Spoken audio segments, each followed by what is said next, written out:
The phone call came at 11:15 a.m. On a Tuesday, Gene Kelly was in the middle of rehearsals when his secretary pulled him aside, her face pale. "Mr. Kelly, it is Louis B. Meyer's office. They say it is urgent." Gene felt his stomach drop. Urgent calls from Meyer were never good news. He took the phone in the empty hallway, still sweating from dancing. "This is Gene, Mr. Kelly." The voice was Meyer's assistant, cold and formal. "Mr. Meyer needs to see you immediately." "It is about your wife." Gene's heart stopped. "Is she hurt? What happened?" "Not hurt. But you need to come now.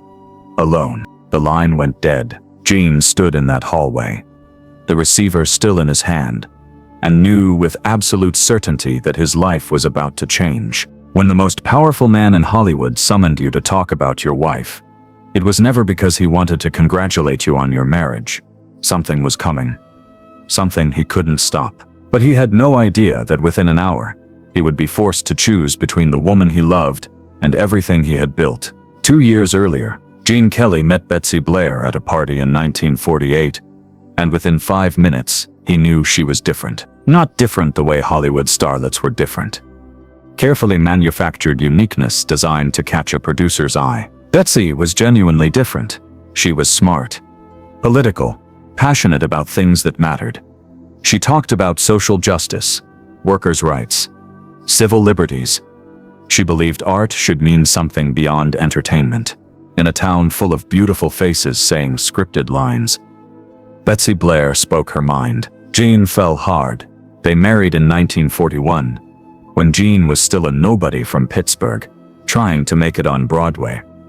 Betsy had been there through the struggling years, the rejections, the nights when Gene wasn't sure he would ever make it. She had believed in him when Hollywood didn't. Now, 11 years later, Gene Kelly was one of the biggest stars in the world.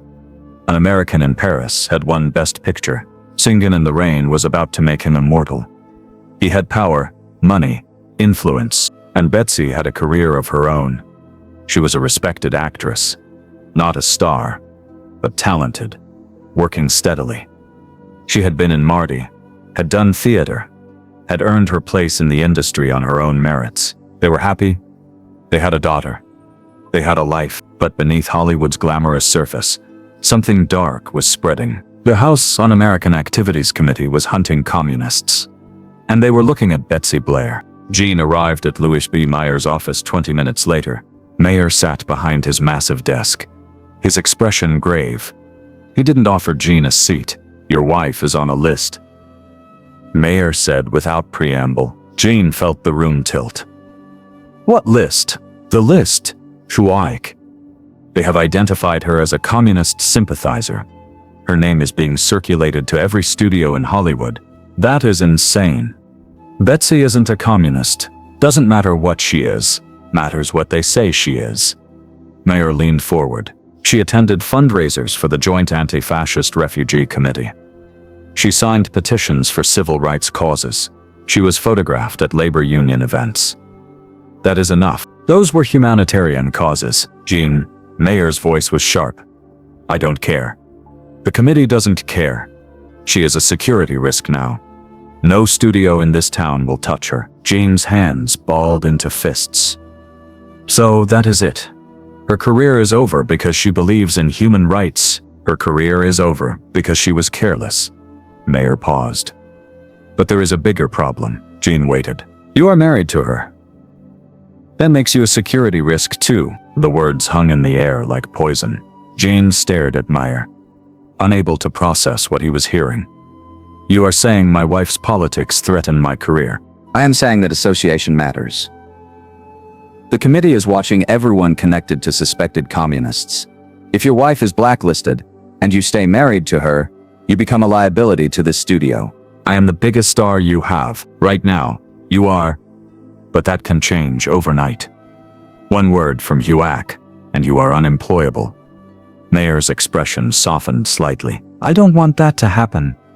Gene, you are valuable to us, which is why I am giving you options." Gene felt sick.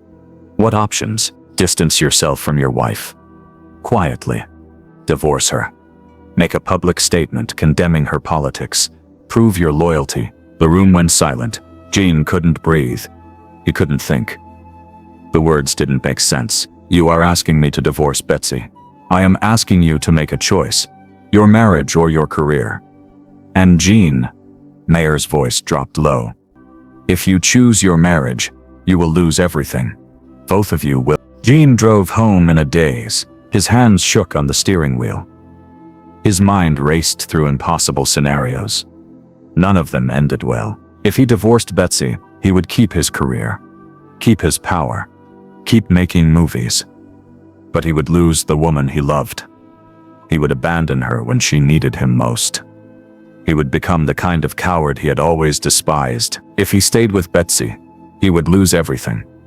MGM would drop him. Other studios wouldn't touch him. His name would be poison.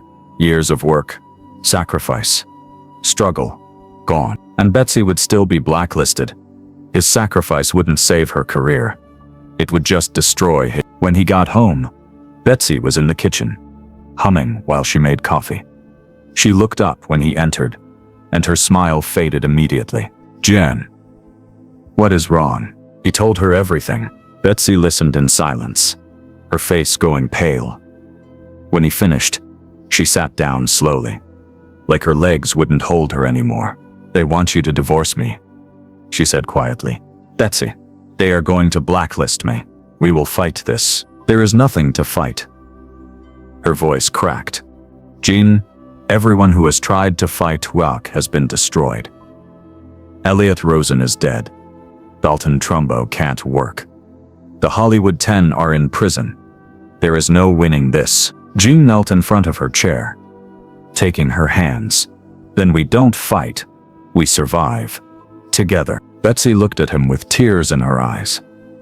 If you stay with me, they will destroy you too. I don't care. You should care. You have a career. You have power. You can make art that matters. You can't throw that away for me. Watch me, Jean. Her voice broke. If you lose everything trying to save me, I will never forgive myself. You have to divorce me. Publicly. Save yourself. Jean stood up, anger flashing through him. You think I could do that? You think I could abandon you to save my career? You have to. No. I don't. He paced the kitchen, his mind racing. Nair thinks I am powerless. He thinks he can threaten me and I will fall in line like everyone else. But he is wrong. What are you talking about? James stopped pacing and looked at his wife. In that moment, an idea crystallized. Dangerous, risky, maybe insane, but it was the only idea he had. I am one of the biggest stars in Hollywood right now. MGM needs me more than I need them. If I threaten to walk, if I make this a public fight, they will back down. Betsy shook her head. Jean, you can't. Yes, I can. They are betting I will choose my career over you. They are betting I am a coward. I am going to prove them wrong. Jean went back to Mayer's office the next morning. This time, he wasn't nervous. He was angry. Mayer looked up when Jean entered, clearly surprised. Jean, I didn't expect to see you so soon. I have made my decision. Good. I knew you would see reason. I am not divorcing my wife. Mayer's expression hardened. Then you are finished at this studio. No. Jean's voice was steel. You are going to call whoever you need to call. And you are going to get Betsy's name off that list. You are going to make sure she can work. And you are going to do it quietly. Mayer laughed. Actually laughed. Or what? Or I walk. Right now, I will break my contract. Pay whatever penalties you want, and I will take this story to the press. MGM forces Gene Kelly to choose between career and wife. How do you think that will play? Mayer's smile vanished. You wouldn't dare. Try me. Gene leaned on the desk. You think I am bluffing? I will destroy my own career before I let you destroy hers. And I will make sure everyone knows why. Mayer stared at him for a long moment. Gene could see the calculation happening behind those cold eyes. Mayer was weighing options. Risks. Publicity nightmares. The cost of losing Gene Kelly versus the cost of protecting Betsy Blair. Finally, Mayer spoke. If I do this, and I am not saying I will, but if I do, you will owe me. Forever. I don't care what I owe you. Protect my wife. Mayer picked up his phone. Get me Brewer, at the American Legion. Now, he made 3 calls while Gene stood there watching. Each conversation was brief. Coded. Careful. Gene couldn't hear what was being said on the other end. But he watched Mayer's face. The negotiation. The maneuvering. When Mayer hung up the 3rd time, he looked at Gene with something between respect and resentment. Your wife's name will be removed from the list. Quietly. She can keep working. But Gene, Mayer's voice dropped low. This protection only extends as long as you are valuable to me. If your star fades, if you become a liability, this deal ends, and she will be back on that list faster than you can blink. Gene nodded. Understood. One more thing. Mayer stood. You will never, ever threaten me again. You got what you wanted this time because I need you for Brigadoon. But if you ever walk into this office with demands like this again, I will destroy both of you. Are we clear? Crystal! Gene walked out of that office feeling like he had aged 10 years in 10 minutes. He had won, but he knew the victory was temporary. Fragile. As long as he was Gene Kelly, Hollywood star. Betsy was protected. But if his power faded, the blacklist would come for her again, and there would be nothing he could do to stop it. Betsy got the call 3 days later. Her agent, who had been avoiding her calls all week, suddenly sounded cheerful. Great news, Betsy. They want you for Marty. It is a supporting role, but it is Patty Chayefsky writing.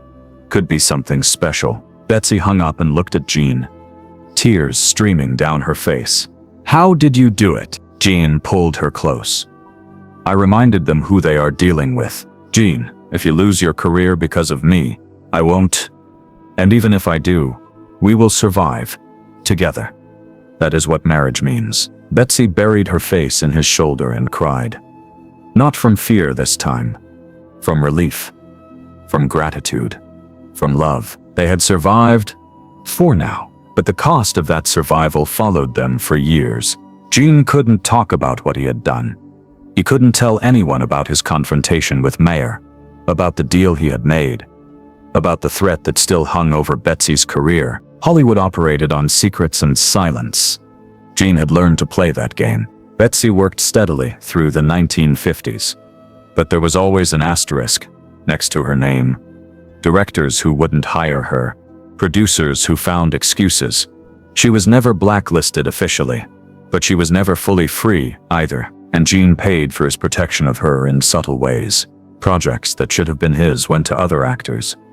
Directing opportunities vanished. The studio reminded him constantly who held the real power, but they stayed together. Through the McCarthy era, through the blacklist years, through the slow crumbling of the system that had tried to destroy them. In 1955, Betsy Blair was nominated for an Academy Award for Marty. She didn't win, but she stood on that stage in front of the industry that had tried to erase her. And she smiled. Gene sat in the audience and watched his wife receive applause from the same people who had wanted her destroyed. And he felt something he had never felt before. Pride mixed with quiet fury. They had survived. But the world didn't know what it had cost them. In 1973, long after the blacklist era had ended, a journalist asked Gene Kelly about those years. There were rumors that your wife was on the blacklist, that you used your influence to protect her. Is that true? Gene was quiet for a long moment. Even 20 years later, the question felt dangerous. Betsy was targeted. He said carefully. A lot of good people were targeted. It was a dark time, but you protected her. Gene looked at the journalist with eyes that had seen too much. I did what any husband should do. I stood by my wife, even when it could have cost you everything, especially then. Gene Kelly and Betsy Blair divorced in 1957. The split was amicable. No scandal. No drama. They had grown apart.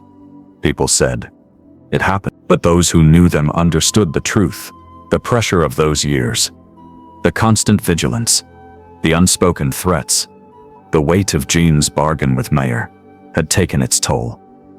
Their marriage had survived the blacklist, but it hadn't survived the cost of survival. Still, they remained friends. Jean spoke of Betsy with respect for the rest of his life. And when asked about the Hueck years, he never blamed her for what he had risked to protect her, because Gene Kelly understood something fundamental that Hollywood often forgot. Love isn't just romance. It is loyalty. It is standing by someone when the entire world tells you to walk away. It is risking everything you have built because some things matter more than success. Betsy Blair died in 2009 at the age of 85. In her obituary, she was remembered as an Academy Award-nominated actress, a writer, an activist, but the obituary didn't mention that she had nearly been erased from history at the height of her career. It didn't mention that her husband had threatened to destroy his own career to save hers. It didn't mention the quiet heroism that kept her name off the blacklist, because that story had never been told. Until now, Gene Kelly died in 1996.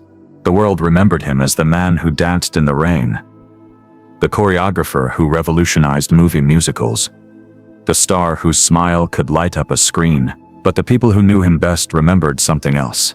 They remembered a man who had stood in Louis B. Mayer's office and refused to abandon his wife, even when it could have cost him everything. They remembered a man who had used his power not for himself, but for someone he loved. They remembered a man who understood that some things, loyalty, dignity, love, were worth more than stardom. That is not the story Hollywood tells about Gene Kelly.